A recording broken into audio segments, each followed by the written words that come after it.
Welcome to Coruzant Technologies, home of the Digital Executive Podcast. Welcome to the Digital Executive. Today's guest is Irene Lyakovetsky. Irene Lyakovetsky is the host and creator for SaugaTalks and is featured in 50 podcasts thought leaders should listen to in 2021 by Thinkers 360. At SaugaTalks, Irene discusses technology trends, the human aspect of tech innovation, and outlook to the future with experts, influencers, and entrepreneurs in artificial intelligence, machine learning, automation, 5G, IoT, digital transformation, and social media trends. Irene was recently featured in Thinkers 360's The Top 50 Global Thought Leaders and Influencers on Digital Disruption, Top 50 Global Thought Leaders and Influencers on RPA, 150 women B2B thought leaders you should follow in 2021, RPA Thought Leader and Influencer Leaderboard Live, Top 50 Global Thought Leaders and Influencers on Cryptocurrency, and Top 50 Global Thought Leaders and Influencers on Smart Cities. Good evening, Irene. Welcome to the show. Glad to have you here.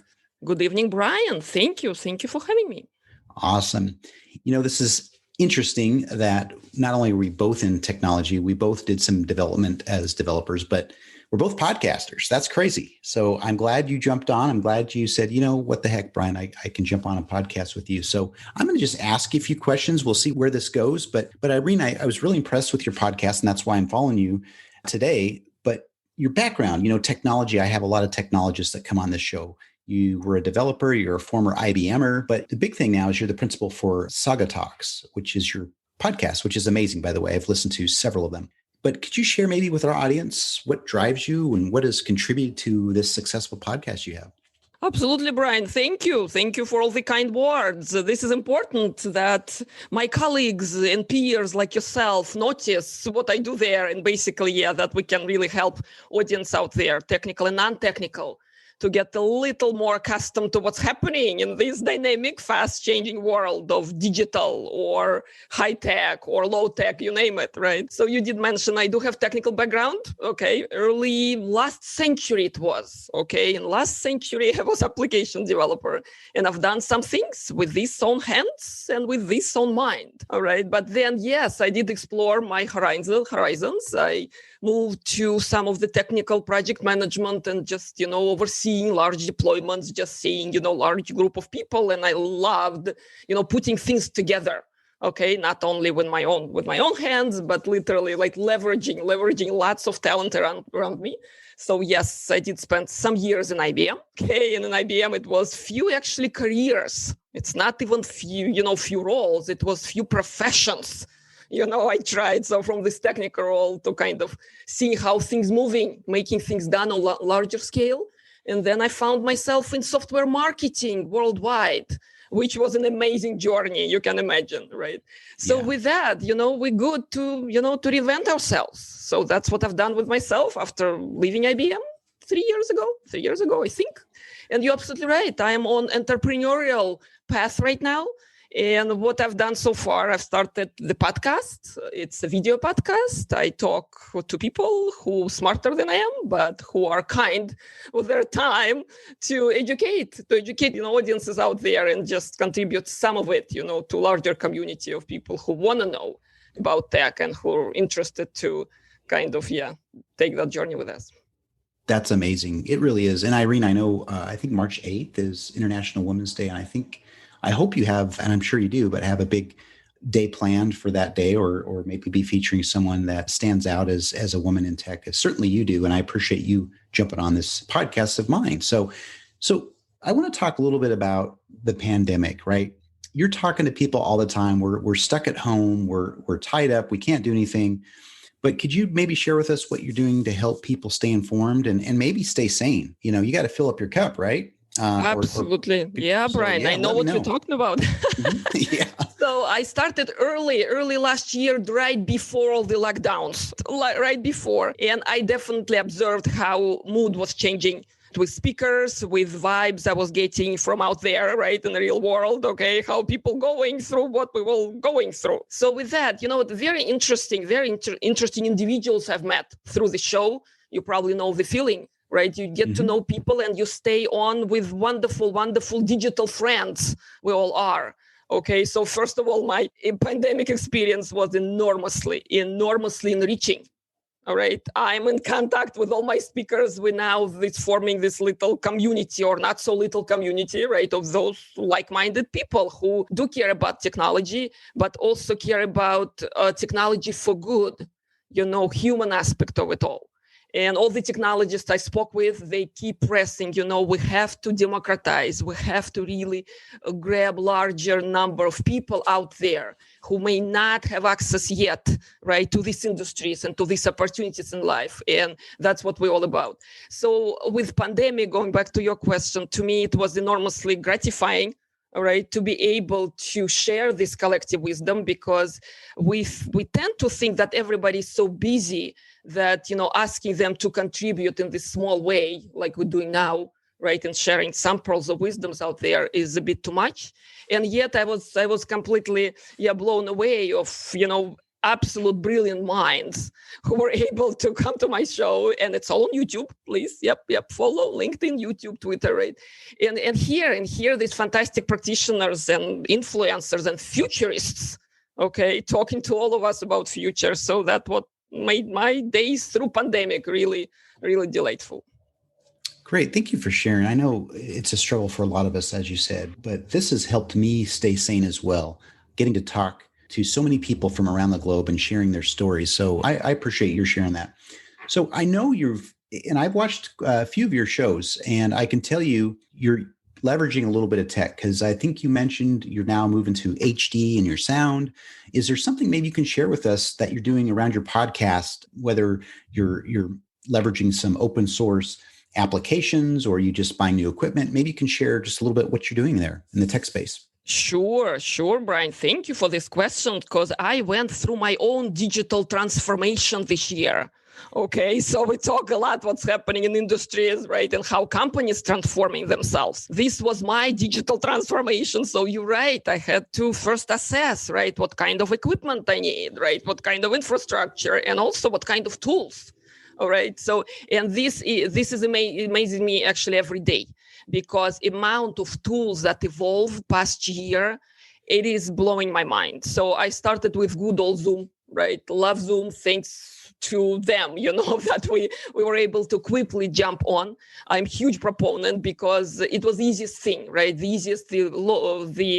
entry barrier is so low for anyone who using Zoom. That's why it's so popular, right? So I started there, but then I needed, because it's a video podcast. I kind of still enjoy looking at people, sometimes, and they look at me, and I guess, yes, we take some interest in that, but Zoom had its limitation, especially right in terms of HD recording.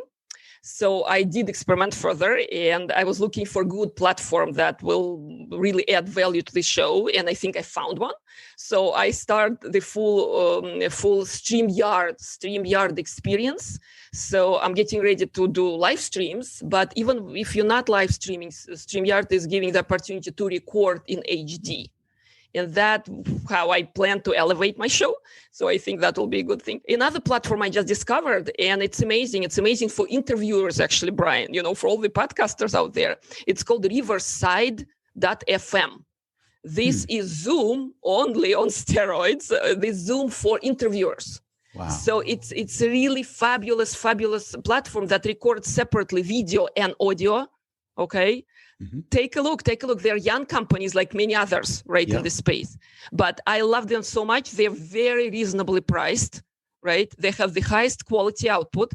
And you not only can invite your guests, you can invite your audience in if you're doing kind of live radio show, right? The audience get to participate. Mm-hmm. That's another feature. So all I'm saying is I constantly searching and looking, finding the good platforms out there. In terms of, YouTube, I've checked lots of tools, to optimize, to find the right keywords and all the wonderful things. Okay. And I did use TubeBuddy and vidIQ, and I've learned from those guys, right? If you want to take your show up a notch, right? How to find your audience. So my own experience comes, tools are the tools, but they're not gonna do the work for you. So they can help you optimize. I use them. At the same time, you really need to know your audience, and you really need to know what is gonna resonate. It sounds simple, right? But that's why we keep experimenting every day until we find something that's important to us. One more tool I will mention, those I use like every day, probably you're familiar. It's a graphical tool called Canva. Yeah. Canva for me helps so much with thumbnails, with logos, with I have my ventures, entrepreneurial ventures. That requires some of the graphical work out there. And Canva is amazing, the range, right? The range of different collateral you can create and they're just very, very good. Canva.com. Yeah, no, that's a great. I use Canva and I use another one as well, but that's awesome. Thanks for sharing. And you're giving away all your secrets tonight about being the best podcaster. One thing I've learned in my early days before even starting that from Gary Vee, right? Who else? Yeah. Of course, Gary Vee, right? Don't hold your experience to yourself. Just, be a little generous or a lot generous, okay? Because everything, what we're finding, right? We should share. It should serve, larger group of people. And if you're awesome, okay, you're going to be awesome, right? It has nothing to do that you're sharing this tool or that tool. It's actually, I agree. Giving back is the way to do it. And I do a lot of mentoring actually with people that are coming into tech or maybe younger generation. So thank you. And last question, I just want to talk to you about, we talked a little bit about your podcast show, but maybe there's advice you can give to our audience. We have a very large global audience, ranging from every type of industry and career, honestly, but it's focused around tech, but maybe around your digital media experience now or technology. Any advice you want to give someone in our audience? Yep. My only advice, and I do talk to young people a lot, and I do see a lot of frustration, from college graduates, from people who didn't go to college, people mid-career. Everybody feel insecure at one point or another.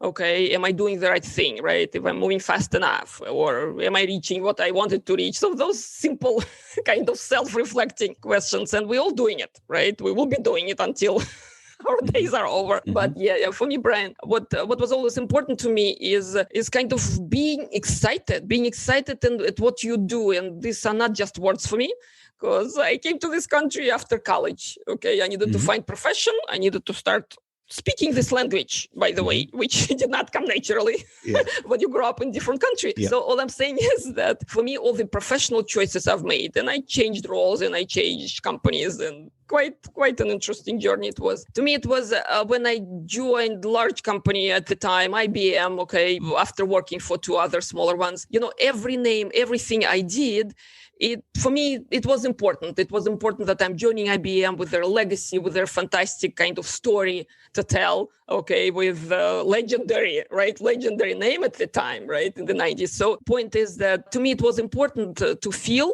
right, that I am excited to go to work, that I know why I'm there. It's like deliberate choice. All right. So that's one point. And then when changing career, because I was always looking for what is it that I can be, what is it doing better, or being in better place than I find myself at the moment, right? So all those changes that I've made was also, you got to be enthusiastic about what you do. When things get tough, and they do, right? When you sort of like what you're doing, it's already a good place. So I don't have a simple, right, secret sauce or anything. But to me, and that's why I do what I do today, is really you have to get up in the morning and just see your day, through the evening, and just loving the place you're in. So it sounds easy, but it's easy because we know who we are. We know, right, what things that if they're really not going with our nature, don't do them. I've tried. It didn't work for me. I tried to overcome, things that completely right against my grain. No, those things don't work. What do you think, Brian, on that one? Last one. What's your advice? Yeah. I think that's great. I've always told you just, it's like riding a bike. I remember as a kid, I was 4 years old and my dad was not going to buy me training wheels. He said, you fall over, you get back up again. And then I remember I was in tears and he would but I learned that from a life lesson is you got to get back up and keep getting back up and you have to adapt like you'd mentioned. So I really appreciate that. And Irene, it's been such a pleasure having you on the show and I look forward to speaking with you real soon. Thank you, Brian. Thank you so much. Bye for now.